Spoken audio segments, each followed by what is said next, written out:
존경하는 국민 여러분, 이기리 의장님과 동료 의원 여러분, 그리고 누구보다 정부를 사랑하는 최진봉 부총장님과 중부 공무원 여러분, 반갑습니다. 국민의힘 이민구 의원입니다. 지금 본 회의장에서 계신 공무원 여러분께서는 예전에 많이 들어보셨을 법한 슬로건을 말씀드리면서 오늘의 5분 발언을 시작하겠습니다. 아들, 딸 구별 말고 둘만 낳아 잘 되리라. 잘 기운 딸아나 너라들 안 부럽다. 아마도 많이 들어보셨을 거라고 생각합니다. 젊은 공무원 여러분께서는 생소한 말이겠지만 이 당시만 해도 보통 가정에서는 3명 내지 4명의 아이들이 있었고 대한민국의 인구 밀도는 세계 3위며 계속 늘어나는 인구를 걱정하며 산하에 대한 정책을 하던 시기이기도 합니다. 아마도 그 당시로부터 40년에서 50년 지난 미래에는 인구 감소가 국가의 위기가 될 것이라고는 상상조차 하지 못했을 것입니다. 산모의 출산을 위한 출산지원금 지급, 아이의 탄생을 축하하는 출산 축하금 지급, 그때로 돌아가 보면 정말 혈세지감이라는 말이 들로 나올 거란 상상도 하지 못했던 단어들이 국가와 지방자치단체 예산에 이름을 올리는 시대가 되었습니다.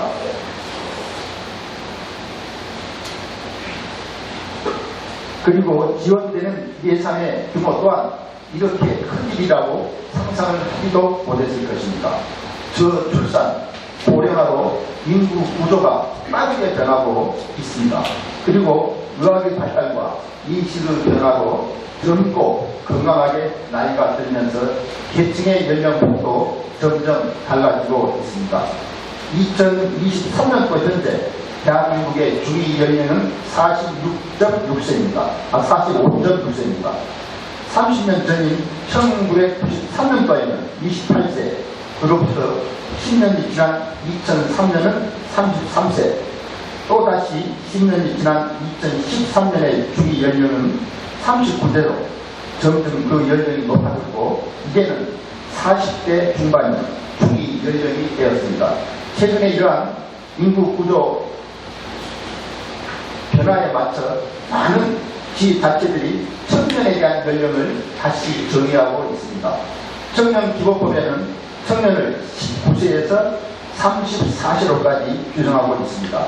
우리 국의 경우 존경하는 강기현 의원님이 발의하신 청년 기본 조례의 그 연령을 39세에서 39세까지로 정의하고 있습니다. 전국의 243개 지자체 가운데 54곳이 조례 개정을 통해 40대를 청년으로 규정하고 있습니다. 지난달 서울에서는 처음으로 법원부에서 청년 연령을 45세까지로 상향하였습니다. 우리 구에서도 이러한 고민을 시작해야 하지 않나 본의원은 생각합니다. 물론 조례 개정을 통해 정의를 내릴 수도 있겠지만 세대별 지출되는 재정 규모는 물론 정책적인 결정에도 큰 변화를 불러오는 논의인 만큼 집행부에서는 이러한 변화에 대해 먼저 선제적인 고민을 해주시기를 당부드립니다. 물론 20대, 30대와 40대의 목소리는 다를 수밖에 없다는 것을 잘 알고 있습니다. 하지만 청년이 필요로 하는 것은 취업의 기회와 주거의 해결이고 40대 초반의 세대들도 공통적으로 가지고 있는 문제가 아닌가 생각합니다.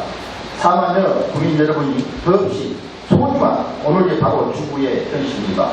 앞으로는 남성과 여성뿐 아니라 연령에 따른 세대 간의 재정 주제에 있어서도 균형 있고 형평성 있게 배분될 수 있고 보다 세심한 정책, 맞춤형 정책이 도출될 수 있도록 연령별 정의에 대한 고민을 본격적으로 해야 하는 시기라고 생각합니다. 인구는 국가적으로 해결이 되어야만 하는 문제인 것은 틀림없습니다만 그렇다 하더라도 지자체의 노력 또한 필요하다는 말씀을 드리면서 5분 자유 발언을 마치겠습니다. 경청해 주셔서 감사합니다.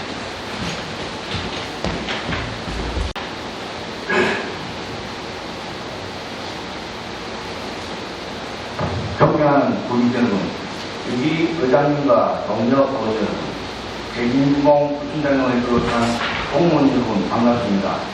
더불어민주당 안민규 의원입니다. 골목에 펴있는 수국을 보면서 유월이 온 것을 알았습니다. 새해를 맞이한 것이 바로 그 거대인 뜻이 있는데 벌써 여름을 준비해야 하는 시기가 왔습니다.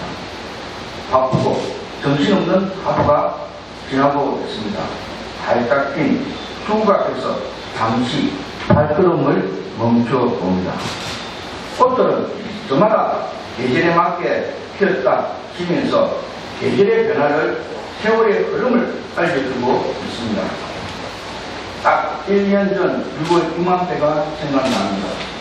그때 저는 제9대 중국의회 의원이 될 자격을 도민으로부터 부여받았습니다. 단지 한 번 더 열심히 가겠다는 각오로 부여받은 자리만큼 우리 국민들이 더 행복한 일상을 누릴 수 있도록 저희 자리에서 최선을 다하겠다는 말씀을 드리면서 5분 자유 발언을 시작하겠습니다. 존경하는 국민 여러분, 지난 5월 11일은 우리 모두가 오랫동안 기다려왔던 코로나 비상사태의 공식적 종식이 3년 4개월 만에 선언된 날입니다. 하지만 3년간의 코로나로 우리 참여 방식을 많이 바꾸어 나왔습니다. 특히 비대면 방식의 소통이 우리 삶의 대부분을 차지하면서 소통에서 가장 중요한 공감 능력, 그리고 상대의 말을 경청하는 능력을 많이 잊어버리지 않았나 생각합니다. 오늘 제가 이렇게 말씀드리는 이유는 공무원 여러분들은 다소 불편하실 수도 있겠지만 그럼에도 불구하고 주민을 대표하는 입장에서 진심 어린 마음을 담아 제 생각을 말씀해 드려보겠습니다. 지난 5월 21일 보도된 부산일보 기사입니다. 공무원 뽑힌 낙자, 부산지자체 안전요원의 따라라는 보도입니다. 우리 부 역시 하반기에 3명 정도의 안전요원을 배치를 고려하고 있고 그 비용은 출산 휴가와 육아휴직 대책 인력을 위한 확보된 기간제 근로자 예산으로 충당될 것이라는 내용이었습니다. 요즘은 부모와 자식 간의 소통도 예전처럼 수월하지 않습니다. 얼굴을 마주보고 하는 대면 소통은 더 어렵고 힘들기만 합니다. 하물며 타인과의 대화에서는 그 감정을 읽거나 주의 깊게 경청하지 않으면 더 힘든 상황이 사실입니다. 또 공무원들은 많은 책임을 갖고 있습니다. 조직의 일원으로서 가져야 하는 책임의식, 개개인의 업무에 따른 책임, 그리고 어떻게 보면 가장 중요하다고 여기서는 사회 공정상 국민이 요구하는 책임까지 그 책임의 종류는 너무도 많습니다. 이런 많은 책임에도 불구하고 조직을 위협하고 여러분을 위협하는 폭력 행위는 어떠한 경우에라도 정당화될 수는 없습니다. 누구라도 폭력을 행사한다면 거기에 상응하는 처벌을 받아야 하고 이런 일들이 다시는 발생되지 않도록 예방책을 마련하는 것 정말 필요한 일입니다. 하지만 입장을 한번 바꾸어 생각해 보겠습니다. 강동수의 안전요원 배치한다는 것은 국민들을 잠재적인 안전위협자로 바라본다는 의미이기도 합니다. 안전요원 배치, 비상벨과 카메라 설치 등 법으로 보장된 우리 직원들의 보호권도 정말 상당히 중요합니다만 그 이전에 상대와 소통하기 위한 노력, 그리고 주민들을 신뢰하고 배려하는 마음이 먼저라면 어떨까 하는 생각을 해봅니다. 또 기간제 근로자의 신분으로 배치되는 안전요원의 책임과 권한은 어디까지일지, 그 직원에 대한 보호는 또 누가 해야 하는지 많은 우려가 드는 것도 사실입니다. 적지 않는 예산이 투입될 제도인 만큼 시행에 앞서 여러 각도에서 검토해 봐주실 것을 당부드립니다. 항상 모든 일에 최선을 다하고 있는 공무원 한 분 한 분 모두 존경합니다. 우리 주인되는 행복도시 중구라는 우리 부정 목표가 말로만 끝나지 않도록 저는 중구에 이르는 여러분들은 정책을 디자인하고 실행해 나가는 공직자로서 각각 역할에 최선을 다하자는 말씀을 드리면서 오늘 오후 자유관을 마치겠습니다. 경청해 주셔서 대단히 감사합니다.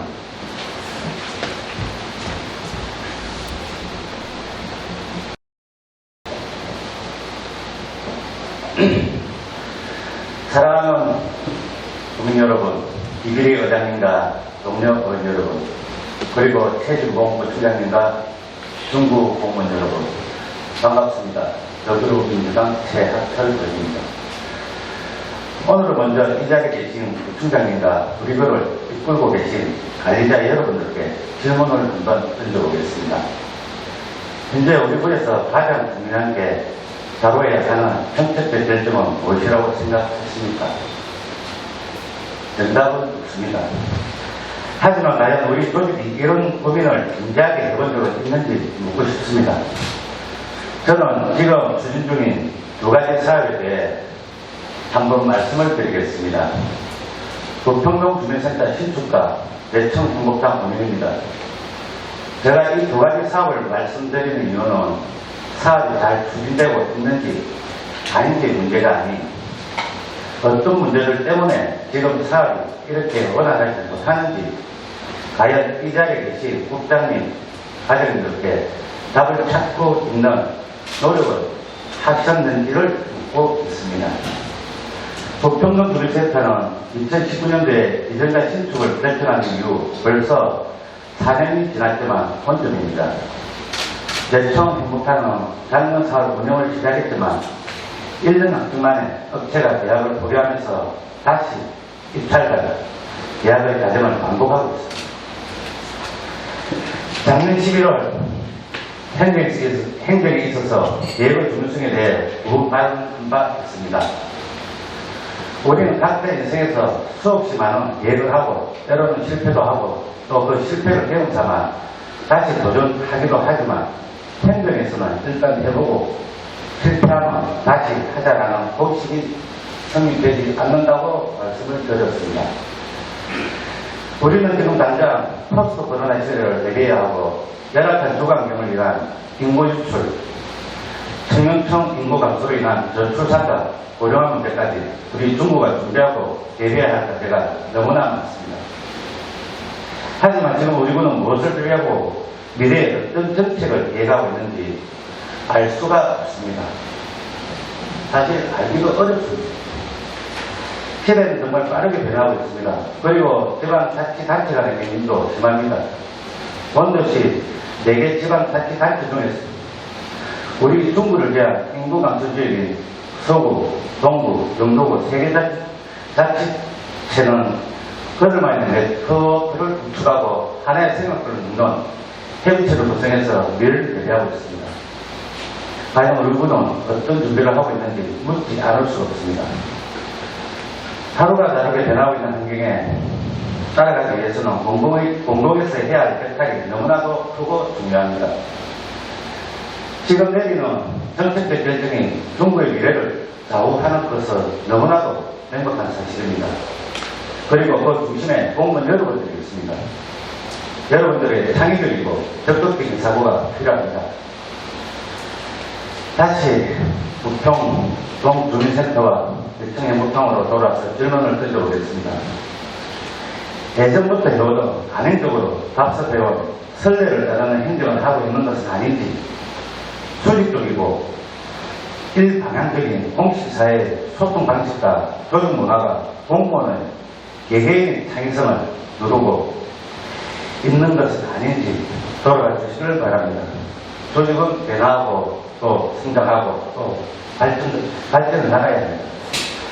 과연 이 두 가지 사업에 여러분들은 무엇을 배우고 계십니까? 똑같은 실패를 반복하지 않기 위해서 무슨 노력을 하고 계십니까? 조직을 이끌어가는 관리자, 리더의 자리에서 직원들과 함께 성장하고 발전해 나갈 수 있는 공직사회의 패러다임 전환이 필요한 시점이 아닌가 생각을 합니다. 저 역시 지난 5년 활동의 경험을 통해 여전히 배우고 있습니다. 정말 중요한 것은 모든 경험을 통해 배우려는 자세가 아닌가 하는 생각이 듭니다. 중국의 처방된 대학들 또한 우리 중국은 보다 더 간단하고 내용이 충만한 교육이 될 수 있도록 공무원 여러분들의 목소리에 더 많이 귀를 기울이고 더 열심히 소통하겠습니다. 이상 5분 자유 발언을 마치겠습니다. 경청해 주셔서 감사합니다.